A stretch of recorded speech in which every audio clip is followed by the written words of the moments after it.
ദൈവത്തിനുള്ളൊരവസരം, മറ്റത് മനുഷ്യർക്കുള്ളൊരവസരം, മറ്റത് പിശാചിനുള്ളൊരവസരം. 3 അവസരങ്ങൾ. പിശാചിന് ആന്റി ക്രൈസ്റ്റിലൂടെ സത്യക്രിസ്ത്യാനികൾ, യഥാർത്ഥ വിശ്വാസികളെ കൊന്നുകളയാനുള്ള അവസരം. യേശുവിനെ കൊന്നില്ല. ദൈവത്തിന് കിട്ടുന്ന അവസരമാണ് ഈ വിശ്വാസികളെ ടെസ്റ്റ് ചെയ്യുക. വിശ്വാസികളായ നമുക്ക് ദൈവത്തിന്റെ മക്കളായി ജയം പ്രാപിച്ച് നിത്യം യേശു ക്രിസ്തുവിനോടുകൂടെ ദൈവ കുടുംബമായി ഈ ഭൂമിയുടെ രാജാക്കന്മാരായി തീരാനുള്ള അവസരം. 3 അവസരം. എല്ലാവർക്കും അവസരം. അവസരങ്ങളോട് അവസരം. 3 കൂട്ടർക്കും അവസരം.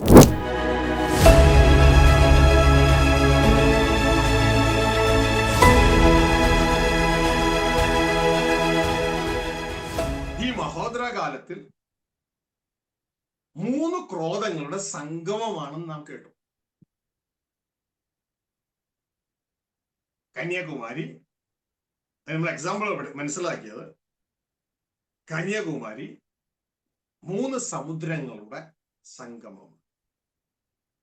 Triveni Sangamam, Indian ocean, Arabian sea, Bengal ഉൾക്കടൽ. ഇത് 3ഉം കൂടി കൂടുന്ന സ്ഥലം. ഇതേപോലെ മഹോദരകാലം, ഇതൊക്കെ നേരത്തെ സംസാരിച്ചതാണ്. നിങ്ങൾ അവിടെ പോയി വാക്യ അനുസരണം ഇതിനു മുമ്പത്തെ എപ്പിസോഡിൽ നിന്ന് മനസ്സിലാക്കി. ദൈവത്തിന്റെ ക്രോധവും മനുഷ്യന്റെ ക്രോധവും പിശാചിന്റെ ക്രോധവും ഒരുമിച്ച് സംഗമിക്കുന്ന ഒരു പീരീഡാണ് മഹോദരം. ഇനി അപ്പോൾ തന്നെ കഴിഞ്ഞ സന്ദേശങ്ങളിൽ പറയാത്ത ഒരു കാര്യം കൂടി പറയാം. ഇത് 3 ക്രോധങ്ങളുടെ സംഗമമായിരിക്കുമ്പോൾ തന്നെ ഇത് 3 അവസരങ്ങളുടെ സംഗമമാണ്. 3 അവസരങ്ങളുടെ സംഗമം.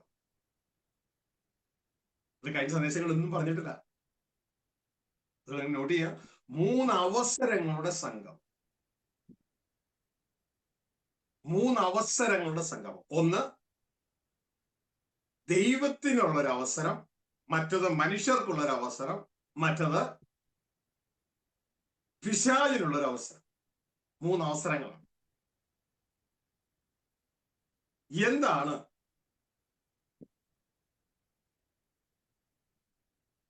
ദൈവത്തിനുള്ള അവസരം, പിശാചിനുള്ള അവസരം, മനുഷ്യർക്കുള്ള അവസരം എന്ന് പറയുമ്പോൾ എന്താണ് ഉദ്ദേശിക്കുന്നത്? കാൽവരി ക്രൂശിലേക്ക് കടന്നു വന്നു കഴിഞ്ഞാൽ പെട്ടെന്ന് മനസ്സിലാവും. കാൽവരി ക്രൂശിൽ ജനങ്ങൾക്കൊരവസരം കിട്ടി. ഏത്? യേശു ക്രിസ്തുവിന്റെ സ്വന്തം ജനത്തിന്റെ ഒരു അവസരം കിട്ടി. എന്താണെന്നറിയാമോ? യേശു ക്രിസ്തുവിനെ കൊന്നുകളയാൻ ഒരവസരം കിട്ടി. അവന്റെ ശല്യം അങ്ങ് ഒഴിവായി കിട്ടും. ഞങ്ങളുടെ സഭ കറക്റ്റായി പോകും, ഈ ശല്യം ഒഴിവായി കിട്ടും. ഒരവസരം. ഇനി രണ്ടാമത്തെ അവസരം, പിശാചിന് ഒരു അവസരം കിട്ടി. പിശാചിന് കിട്ടിയ അവസരം എന്ന് പറയുന്നത് 10:20 പറയുന്നുണ്ട്, ഇവനാണ് അവകാശി, ഇവനെ കൊന്നാൽ രാജ്യം നമ്മുടേതാണ്. അത് പിശാചിന് കിട്ടിയ അവസരം. ഇനി മറ്റൊരവസരം, ദൈവത്തിനും ക്രിസ്തുവിനും ഒരവസരം കിട്ടി. 3ാമത്തെ അവസരം. അതാണ് യേശയ്യാ 53:10 പറയുന്നത്. ദൈവത്തിന് തന്റെ വംശത്തെ കാണാനുള്ള അവസരം കിട്ടി, തന്റെ തലമുറയെ കാണാനുള്ള അവസരം കിട്ടി. ഇതൊന്നും ആരും കാണാറൊന്നുമില്ല കേട്ടോ. ഇതൊന്നും ആരും അറിയാറുമില്ല, ആരും കാണാറില്ല. യേശയ്യാ 53:10 പറയാണ്, അവനെ തകർത്ത് കളയാൻ, ക്രിസ്തുവിനെ തകർത്ത് കളവാൻ യഹോവയ്ക്ക് ഇഷ്ടം തോന്നി. അവന്റെ പ്രാണൻ, ക്രിസ്തുവിന്റെ പ്രാണൻ ഒരു അകൃത്യാഗമായി തീർന്നിട്ട് അവൻ സന്തതിയെ കാണുകയും, ക്രിസ്തു സന്തതിയെ കാണുകയും, അങ്ങനെ യഹോവയുടെ ഇഷ്ടം ക്രിസ്തുവിന്റെ കയ്യാൽ സാധിക്കുകയും വേണം. അപ്പൊ കാൽവരി ക്രൂശിൽ ദൈവം, അത്യുന്നതനായ സ്വർഗസ്ഥ പിതാവ്, തന്റെ മകനായ ക്രിസ്തുവിലൂടെ തന്റെ സന്തതിയെ കണ്ടു, തന്റെ വംശത്തെ കണ്ടു. ഹിന്ദി ബൈബിൾ എഴുതി വെച്ചിരിക്കുക, തബ് വോ അപ്നാ വംശ ദേഖനെ പായേഗ. എന്റെ സഹോദരങ്ങളെ, നിങ്ങൾ എന്റെ ഒപ്പം എത്തുന്നുണ്ടോ? 3 അവസരങ്ങളുടെ ഒരു സംഗമമായിരുന്നു അത്. യഹൂദന്മാർക്ക് തങ്ങളുടെ സഭയെ ഉപദ്രവിക്കുന്നവനെ ഒഴിവാക്കാനുള്ള ഒരവസരം. പിശാചുക്കൾക്ക് തങ്ങളുടെ ഭരണം, സർവ്വലോകവും പിശാചിൽ കിടക്കുന്നു, ഇവനെ കൊന്നാൽ തോട്ടം നമ്മുടെ കയ്യിലാകും. ഒരാത്മീയനെ ഇതൊക്കെ മനസ്സിലാവുള്ളൂ. ഇവനെ കൊന്നാൽ തോട്ടം നമ്മുടെ കയ്യിലാകും. യേശുവിനെ ഒഴിവാക്കാനുള്ള അവസരം.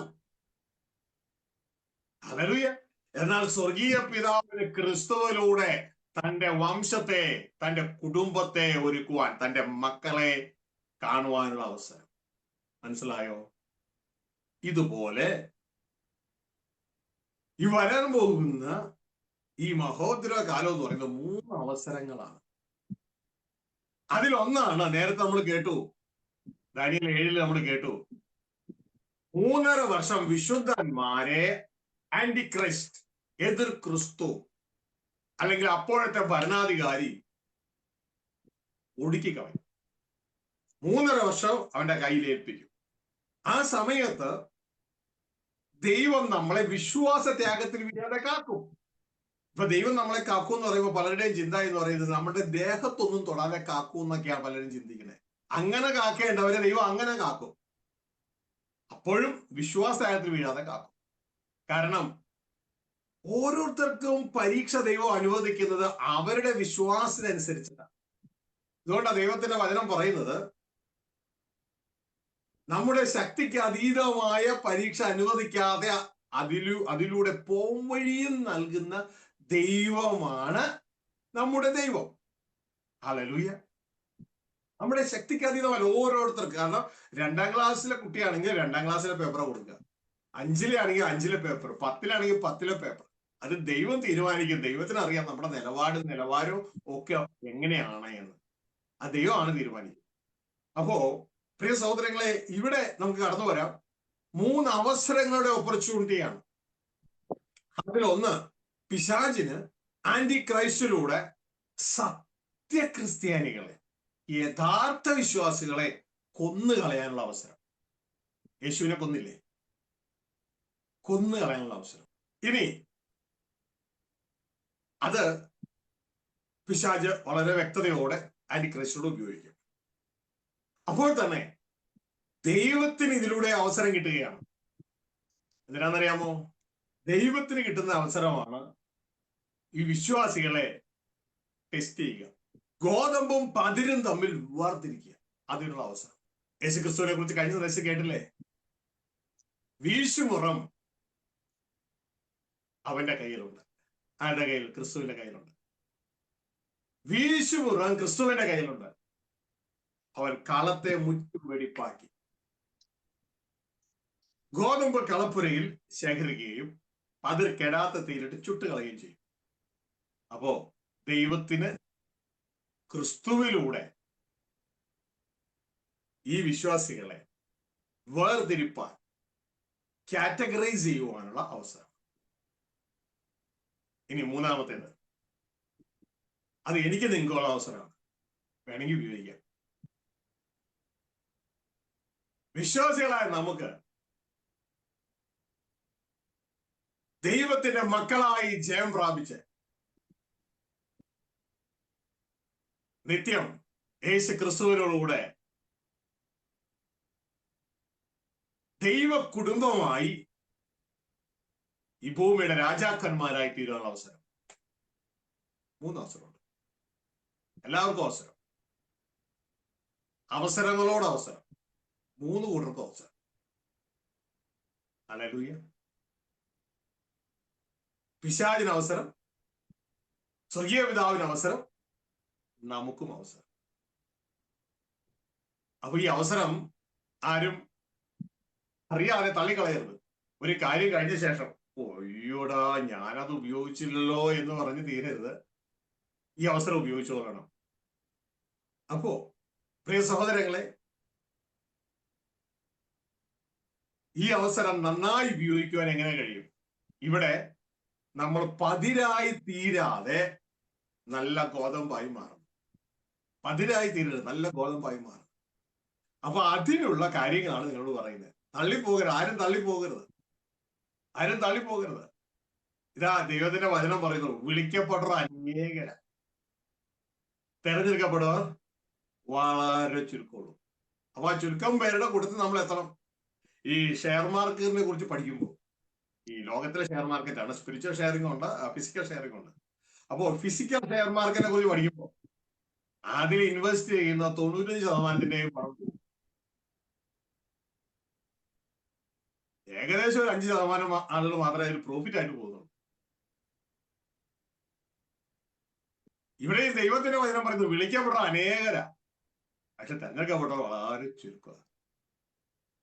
കർത്താവ് യേശുവിന്റെ ഭാഷയില് വീണ്ടും ഇങ്ങനെ പറയുന്നത്, നാശത്തിലേക്ക് പോകുന്ന വഴി വിശാലവും അതിലേക്കുള്ള വാതില് വിശാലവും അതിലൂടെ കിടക്കുന്ന അനേകരാ, പക്ഷെ ജീവങ്കിലേക്ക് പോകുന്ന വഴിയും വാതിലും ഞെരുക്കവും ഇടുക്കവും അതിലൂടെ കിടക്കുന്നത് വളരെ ചുരുക്കം.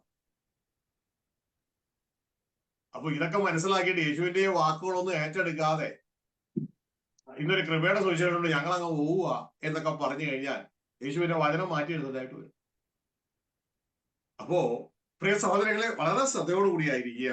അപ്പോ മഹോദര കാലം എന്ന് പറയുന്നത് 3 ക്രോധങ്ങളുടെ കാലമാണെങ്കിൽ പോലും 3 അവസരങ്ങളുടെ കാലമാണ്. പിശാചിന് അവസരം കിട്ടുന്നു, ദൈവത്തിന് അവസരം കിട്ടുന്നു, നമുക്കും അവസരം കിട്ടുന്നു. അപ്പൊ നമ്മുടെ അവസരം ഏറ്റവും നല്ല രീതിയിൽ ഉപയോഗിച്ച് അത് അപ്പോഴായാലും ഇപ്പോഴായാലും ഉപയോഗിച്ച് മുന്നോട്ടേക്ക് പോകാൻ ഓർപ്പിക്കുകയാണ്. അപ്പൊ ഞാൻ ആ പുസ്തകമൊക്കെ എനിക്ക് കിട്ടി, ഭയങ്കര അനുഗ്രഹമാണ്. ഞാനിപ്പോ ചർച്ചിൽ അത് നന്നായിട്ട് പഠിപ്പിക്കുന്നുണ്ട്. ആ വിഷയങ്ങൾ ഭയങ്കരമായിട്ട് നമ്മുടെ ആത്മീക തല അതുകൊണ്ട് തുറന്നു. അസാധാരണമായ ഒരു കാഴ്ചയിലേക്ക് നമുക്ക് വരാൻ പറ്റി. ഭയങ്കരമായിട്ട് ജനത്തിന് ഭയങ്കര മാറ്റങ്ങളുണ്ട് അത് പറയുമ്പോൾ. മറ്റേ പ്രസംഗങ്ങൾ എന്നൊക്കെ വെച്ച് കഴിഞ്ഞാൽ വെറുതെ പ്രസംഗിക്കാന്ന് മാത്രമല്ല, ഇതാകുമ്പോൾ എല്ലാത്തിനും ഒരു അടുക്കും ചിട്ടയോടെ കൃത്യമായിട്ട് നമ്മൾ അവിടെ എത്തിച്ചേരുന്ന തരത്തിലുള്ള ഭയങ്കര അനുഗ്രഹം. എന്റെ ആത്മീയ ജീവിതത്തിൽ ഭയങ്കര മാറ്റങ്ങൾ ഉണ്ടായി. അതുകൊണ്ടാണ് ഞാൻ ആ പുസ്തകം ഇനി എത്ര പുസ്തകം ഉണ്ടെങ്കിലും മേടിക്കാൻ തയ്യാറാണ്. അതിനകത്ത് ഞാൻ യൂട്യൂബിൽ ഞാൻ കാണുന്നുണ്ട്, ഞാൻ സബ്സ്ക്രൈബ് ചെയ്തിരുന്നു, പറ്റി ഞാൻ കാണുന്നുണ്ട് ആ മെസ്സേജൊക്കെ. അപ്പൊ അതൊക്കെ പഠിപ്പിക്കുന്നുണ്ട്, ഞാൻ എഴുതിയെടുത്ത് പഠിപ്പിക്കുന്നുണ്ട്. അപ്പൊ അത് കൊള്ളാം, അത് ഭയങ്കര അനുഗ്രഹ പാസ്റ്റർ.